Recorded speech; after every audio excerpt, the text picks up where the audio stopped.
გორში ახალგაზრდა ქალი ცივი იარაღით დაჭრეს. შემთხვევა კვერნაქის დასახლებაში მოხდა. ადგილობრივები ცნობით 20 წლამდე ასაკის ქალს ჭრილობების სახისა და მუცლის არეში მიაყენეს.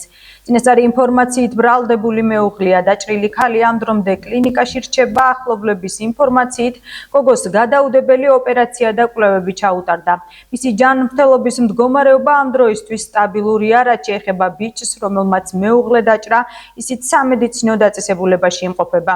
ცოლის დაჭრის შემდეგ მან თავადაც მიიყენა თვითდაზიანებები. შინაგან საქმეთა სამინისტროს ცნობით გამოძიება მე-19-109 მუხლის კექვე პუნქტით მიმდინარეობს, რაც გულისხმობს განზრახ მკვლელობის მცდელობას დამამძიმებელ გარემოებაში ჩადენილი ოჯახის წევრის მიმართ.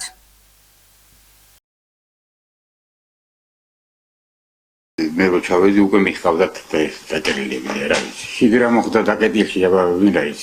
არავინ არაფერი არის ფიზიკაში შეეკითხოთ, მარტო თვითონ იციან. შოლქმერნი იყვნენ მგონი რა ვიცი. ახალი გადმოსულები არ ვიცი. სოხორს მოვიდა ჩქუდ მე იქეთკენ ვცხოვრობ დემილი ვარ ესენი ახალი შემოსულები არიან და არაფერი არ ვიცი. ბევრი იყო კი მაგრამ რა თქვის